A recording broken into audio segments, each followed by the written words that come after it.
నమస్తే, welcome to our channel. నేను అంకిత. ఈరోజు మనతో పాటు సైకియాట్రిస్ట్ అలాగే motivational speaker doctor Radha ma'am ఉన్నారు. సో మేడంతో నేను చాలా విషయాలు అయితే డిస్కస్ చేయాలి అనుకుంటున్నాను. సో ఇంకేమాత్రం లేట్ చేయకుండా మేడంని అడిగి మరిన్ని విషయాలు తెలుసుకుందాం. Hi ma'am. హలో అండి. ఎలా ఉన్నారు? బాగున్నానండి, మీరు ఎలా ఉన్నారు? Super ma'am. సో మనం కూర్చున్నది అంటే ఇప్పుడు సైకలాజికల్గా మాట్లాడుకోవడానికి, అంటే రిలేషన్షిప్ గురించి మాట్లాడుకుంటున్నాం కాబట్టి కమింగ్ టు ద పాయింట్, అసలు నవడేస్ రిలేషన్షిప్స్లో ఎందుకు గొడవలు వస్తున్నాయి? ఎయిదర్ ఇది మ్యారీడ్ రిలేషన్షిప్ అవి ఉండొచ్చు, లివింగ్ రిలేషన్ అయి ఉండొచ్చు. ఎందుకు ఇన్ని ఇష్యూస్ వస్తున్నాయి అంటారు? చాలా ఎక్కువగా చూస్తున్నాము. మ్యారేజ్ తీసుకోండి, లివింగ్ తీసుకోండి. ఇప్పుడు పెళ్లి చేసుకున్నా మీరు ఉండాల్సిందే, లివింగే ఉండాలి. అంటే లివింగ్లో కూడా సేమ్ థింగ్, మీరు you need to live together, అంటే టుగెదర్ ఉండడానికే. కానీ లివింగ్లో ఏం జరుగుతుంది అని అంటే ఇక్కడ జస్ట్ బాండింగ్ బిట్వీన్ ఇద్దరు మనుషుల మధ్యలోనే ఉంది.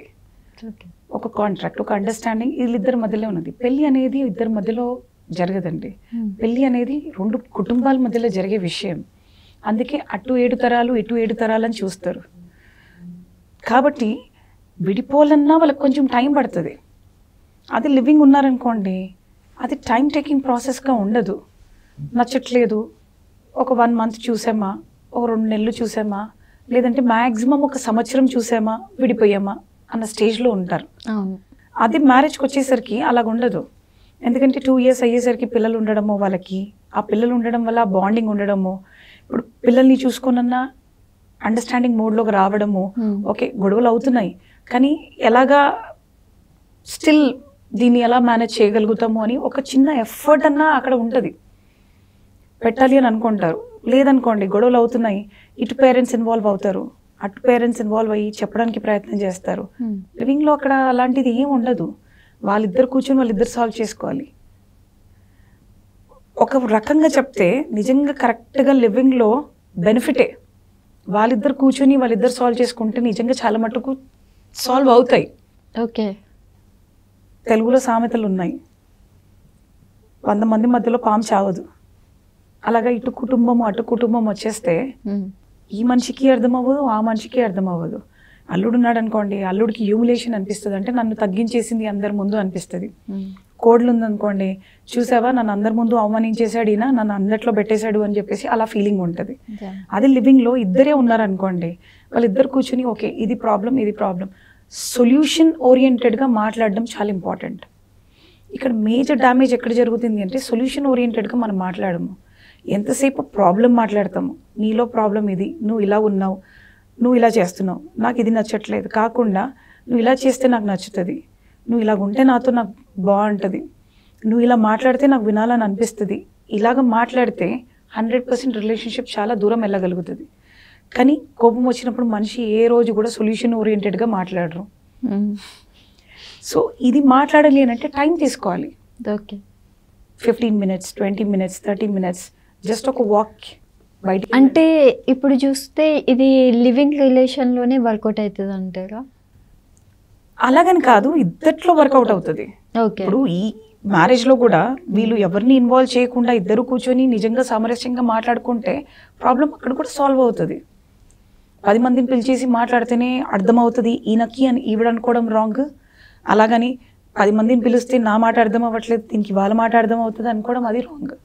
మీ వైఫ్ మిమ్మల్ని నమ్మి మీతో వచ్చింది, మీతో ఉండాలి, ఈ మాట అర్థం చేసుకోగలగాలి. ఈరోజు అర్థం అవ్వలేదు అనుకుంటున్నారు, రేపు మీరు మళ్ళీ ఇద్దరు కలిసే ఉండాలి. ఈరోజు అర్థం అవ్వలేదు అని అంటే రేపు కూడా అర్థం అవ్వదు కదా. దానికి కొంచెం మీరు ఎఫర్ట్ పెట్టాలి. తన లాంగ్వేజ్ ఏంటి, ప్రతి ఒక్కరికి లవ్ లాంగ్వేజ్ అనేది ఉంటుంది. ఓకే, ఆ లవ్ లాంగ్వేజ్ అనేది మ్యాక్సిమం యూస్ చేయము. నాకేదైతే లవ్ లాంగ్వేజో అదే నేను వాడాలనుకుంటా. అది కోపమైనా అయి ఉండొచ్చు, ఏదన్నా అయి ఉండొచ్చు. ఓకే, మీరు ఎలా మాట్లాడినా కంపల్సరీ ఆ టర్మ్స్లోనే మీరు మాట్లాడతారు. ఇప్పుడు చూస్తే లైక్ మీరు అన్నట్లుగానే కొంతమంది అబ్యూస్ చేస్తూ కూడా ఇదే నాకు ఇట్లా ప్రేమగా అంటున్నానని కూడా అంటారు. అవును. సో అది ఎదుటి పర్సన్కి హర్టింగ్ అవుతుందా అనేది వీళ్ళకి అనవసరం, కానీ ఇదే నా ప్రేమ అంటారు. సో ఇది ఎంతవరకు కరెక్ట్? ఇప్పుడు చిన్న ఆలోచన అండి, ఇప్పుడు నా లవ్ లాంగ్వేజ్ ఎదుటి మనిషి తెలుసుకొని మాట్లాడడము, ఫర్ అన్ ఎగ్జాంపుల్ మా హస్బెండ్ ఉన్నారు, నా లవ్ లాంగ్వేజ్ తెలుసుకొని మాట్లాడారనుకోండి, ఇద్దరం హ్యాపీగా ఉంటాము. విన్ విన్ అనేది ఎప్పుడు ఇద్దరికీ ఉండాలి. నాకు నచ్చింది, ఒకవేళ నాకు ఇష్టం ఉన్నట్టు నేను ఉండాలనుకుంటే అడవిలో ఉండొచ్చు, సొసైటీలో, ఫ్యామిలీలో, ఒక రిలేషన్షిప్లో అవసరం లేదు. సింగిల్గా బతకండి, ఏ రిలేషన్లోకి రాకండి. ఎందుకంటే నేను నాలాగానే ఉంటాను అనుకుంటే, మీకు మూవీతో కనెక్ట్ చేసి చెప్తాను. ఓకే. వెంకటేష్ గారు చాలా అందంగా మూవీ తీశారు, మహేష్ బాబు ఉన్నారు మూవీలో. ఇద్దరు పెద్ద స్టార్స్ దగ్గరకు వచ్చి ఆ కలయికలో చూపించారు ఏంటంటే, నేను ఇలాగే ఉన్నాను, నేను ఇలాగే ఉంటే ఏమవుతుంది అని చూపించారు. అంటే అంత మూవీలో కూడా ఏం చూపించారు, ఎండింగ్లో వెంకటేష్ కంపల్సరీ మౌల్డ్ అయిందే చూపించారు. ఆయన ఎందుకు యాక్ట్ చేసి చూపించారు, రియల్ లైఫ్లో కూడా మనం అలాగే యాక్చువల్గా మౌల్డ్ అవ్వాలి. నాకు ఇష్టం వచ్చినట్టు నేను ఉంటాను, నాకు ఇష్టం వచ్చింది నేను తింటాను, నాకు ఇష్టం వచ్చినట్టు నేను మాట్లాడతాను అంటే వర్కౌట్ అవ్వకపోవచ్చు. ఎందుకంటే మీలాగా నేను లేను. సో నేను వేరు, మీరు వేరు. మీకు అర్థమయ్యేటట్టు నేను ఉండాలి అని అంటే నేను ఫస్ట్ నన్ను నేను అర్థం చేసుకోవాలి. ఓకే, నేను ఏం మాట్లాడుతున్నాను, నేను ఎలా మాట్లాడుతున్నాను, నా లాంగ్వేజ్ ఎలాగుంది, ఎదుటి మనిషి లాంగ్వేజ్ ఎలాగుంది, ఆవిడకి ఏమి ఇష్టం ఉన్నది. ఒకవేళ హస్బెండ్ అనుకోండి, హస్బెండ్కి ఎలాగ ఇష్టం ఉంది, ఆయన అసలు ఎలా మాట్లాడడం ఇష్టపడతారు. కొంచెం ఇది తెలుసుకుంటే 100% కమ్యూనికేషన్ చాలా ఈజీగా వెళ్తుంది. ఎంతసేపు ప్రేమలో ఏం చూస్తున్నారు అని అంటే, ఇప్పుడు ఇష్టపడ్డారు అనుకోండి, ఇద్దరు ఏం చూస్తున్నారు, ఓకే నా లైక్స్ ఆయన లైక్స్ మ్యాచ్ అయ్యాయా. లైక్స్ మ్యాచ్ అవ్వాల్సిన అవసరం లేదండి. మళ్ళీ ఇంకొక మూవీతో కూడా చెప్పొచ్చు, ఎగ్జాంపుల్ ప్రభాస్ గారు చూపించారు, సేమ్ లైక్స్ ఉన్న వాళ్ళకి ఏం జరుగుతుంది అని. అంటే ఇంత మూవీస్తోని జనాలు ఏం చూసి ఏం నేర్చుకుంటున్నారు, ఎందుకు యాక్టర్స్ వచ్చి ఎందుకు ఇంతగా కష్టపడి పగలనక రాత్రనక షూట్ చేసి ఎండ వాన ఏమీ లేదు. చూడండి, చాలా ఈజీగా సింపుల్గా ఒక మూవీ గురించి చెప్పేస్తున్నాము, ఇది బాగాలేదు ఇది బాగుంది అని, కానీ దాని వెనకాల ఎంతమంది కష్టం ఉంది, ఎంతమంది కష్టపడుతున్నారు. ఒక చిన్న అంటే కెమెరామెన్ పక్కన పెడితే, ఆ కెమెరా పెట్టుకోవడానికి అక్కడ ఆ ప్లేస్ ఏదైతే ఏర్పాటు చేస్తున్నారో దాన్ని క్లీన్గా పెడుతున్నారో వాళ్ళ కష్టం కూడా ఆ మూవీలో ఉంది. సేమ్ అది కనెక్ట్ చేసి ఇప్పుడు మన లైఫ్లో చూసుకుంటే మన ఫ్యామిలీ కూడా exactly in the same way. మన తాతలు ముత్తాతలు మన అమ్మమ్మలు ఎంత కష్టపడ్డారు ఒక ఫ్యామిలీని రేస్ చేయడానికి. ఒక 7 పిల్లలు ఉండేవాళ్ళు, అప్పుడు 5 పిల్లలు ఉండేవాళ్ళు. వాళ్ళు ఎలా ఉండేవాళ్ళు, ఎలా వాళ్ళు అంత చేశారు. అప్పుడు ఫైట్స్ లేవా, ఉన్నాయి. కానీ అండర్స్టాండింగ్ మోడ్లోకి వెళ్ళి ఒకవేళ మాట్లాడితే ఏదైనా సాల్వ్ చేయొచ్చు. ఇక్కడ ఎక్కడ అండర్స్టాండింగ్ మోడ్ లేదు. ఈవెన్ మ్యారేజ్లో తీసుకోండి, లివింగ్లో తీసుకోండి, ఈ రెండిట్లో అండర్స్టాండింగ్ లేదు. 90% నా దగ్గరకు వచ్చే కేసెస్ ఇప్పుడు మేజర్ రిలేషన్షిప్ ఇష్యూస్తో వస్తున్నారు. ఎందుకు అని అంటే అండర్స్టాండింగ్ ప్రాబ్లం. రెండోది ఈగో. అందరు అనుకుంటారు నాకు ఈగో లేదు. ఆబ్వియస్లీ ఇప్పుడు ఇద్దరు కూర్చున్నారు అనుకోండి, ఈగో లేకుండా ఎలాగుంటుంది. చిన్న పిల్లోడికి కూడా ఈగో ఉంది.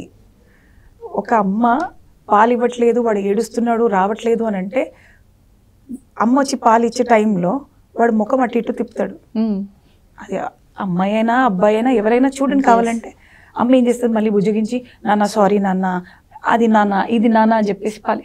అంటే ఒక ఈగో స్టేట్ అనేది ఇప్పుడు మన లోపల లైవ్గా ఉంది. అది కొంచెం సేపు దాన్ని తీసి పక్కన పెట్టి కమ్యూనికేషన్లో ఏమి ప్రాబ్లమ్స్ ఉన్నాయి అని వర్క్ చేస్తే సెట్ చేసుకుంటూ వెళ్ళొచ్చు. ఇప్పుడు మీరు అడిగారు అబ్యూస్ గురించి. ఇప్పుడు నా వైఫ్కి నిజంగా ఇష్టమా అబ్యూజ్? నేను నా దగ్గర వచ్చే క్లయింట్స్ని విన్నాను. అంటే నాకు బూతులు తిడితే మా ఆయన నాకు ఇష్టం అని క్లయింట్స్ కూడా ఉన్నారు. సో ఇష్టం ఉన్న వాళ్ళని తిడితే బాగానే ఉంటుంది, ఇష్టం లేని వాళ్ళని తిడితే అది కరెక్ట్ కాదు. ఎందుకంటే అది వాళ్ళ లాంగ్వేజ్ కాదు. వాళ్ళు ఆ విధంగా వాళ్ళు యాక్సెప్ట్ చేయలేరు. చేయలేనప్పుడు వీళ్ళేంటి ఫోర్స్డ్గా వాళ్ళని యాక్సెప్ట్ చేయించాలని చూస్తున్నారు. ఇది ప్రాబ్లం. అది ఎంత ప్రాబ్లం అంటే ఈరోజు అది మైండ్లో పడిపోతుంది అమ్మాయికి. ఏంటైనా మాట్లాడే విధానం అలాగనా అంటే ఇక్కడ సెల్ఫ్ రెస్పెక్ట్ మీద దెబ్బ పడుతుంది. ఎప్పుడైతే సెల్ఫ్ రెస్పెక్ట్ మీద దెబ్బ పడుతుందో ఆ రిలేషన్షిప్ ఏం చేసినా ఉండదు. అది ఎన్ని రోజులు ఎన్ని సంవత్సరాల రిలేషన్షిప్ అయినా ఉండదు. వాళ్ళు కాంప్రమైజ్ అయ్యి మోడ్లోకి వెళ్తే కానీ this is for not only married, everyone for everyone from a college going girl to boy, it is marriage. లేకపోతే మీరు లివింగ్ రిలేషన్షిప్ తీసుకుని ఎవరికైనా తీసుకోండి. అంతెందుకు, ఒక అమ్మ ఒక కొడుకు మధ్యలో తీసుకోండి, ఒక కూతురు ఒక నాన్న మధ్యలో తీసుకోండి, లేదు ఒక సార్ ఒక స్టూడెంట్ మధ్యలో తీసుకోండి, సేమ్ ఇష్యూ. ఎక్కడ కూడా మనిషి సారీ అని చెప్పాలి అని ఆలోచన లేదు. సారీ చెప్తే నేనేదో తప్పు చేసిన వాడిని అన్న ఫీలింగ్. సారీ చెప్పినంత మాత్రంలో మీరు మిస్టేక్ చేశారని అర్థం కాదు. Sorry is a word. ఈ పదాన్ని ఎప్పుడు వాడుతున్నారు మీరు? నేను మిస్టేక్ చేశానో చేయలేదో, కానీ ఎదుట మనిషి లోపల ఈగో రేజ్ అయింది, దాన్ని నేను డౌన్ చేయాలంటే ఓకే సారీ చెప్తే అది డౌన్ అవుతుంది కాబట్టి దాన్ని వాడుతున్నాం. కానీ అది వాడడానికి మ్యాక్సిమం ఎవరు రెడీ లేరు. నేను ఎందుకు చెప్పాలి? నేను చేసిన నా తప్పు, ఆయన ఫస్ట్ అన్నాడు, ఆయనకి చెప్పమను. ఈగో. మళ్ళీ నాకు ఈగో లేదు మేడం, నిజంగానే. అంటే నా ముందు వచ్చి మాట్లాడుతున్నప్పుడు నాకు ఆశ్చర్యం వేస్తుంది. ఆయన అన్నారు కదా నన్ను, ఇప్పుడు స్టార్ట్ ఎక్కడైంది గొడవ? ఆయన చేశారు కదా, సరే ఆయన చేశారు, ఓకే. ఆయన బుద్ధి లేదనుకోండి కొంచెం సేపు, ఓకే. ఇప్పుడు మీ పిల్లవాడు ఉన్నాడు, ఆడుతూ ఆడుతూ చూసుకోకుండా మీ మీద ఇసిరాడు, మీకు తగిలింది, మీరు ఇలాగే రియాక్ట్ అవుతారా? రియాక్ట్ అవ్వరు కదా. అంటే మీ కడుపులో నుంచి వచ్చాడు కాబట్టి మీరు రియాక్ట్ అవ్వట్లేదు.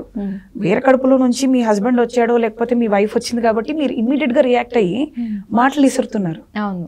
అలా కాకుండా ఓకే నా కూతురు ఇలా చేసి ఉంటే, ఒకవేళ వైఫ్ చేస్తే నా కూతురు ఇలా చేసి ఉంటే నేను అసలు ఎలాగా రెస్పాండ్ అవుతాను ఆలోచన చేయండి. రియాక్ట్ కాదు, రెస్పాండ్ ఎలాగ అవుతాను ఆలోచన చేయండి.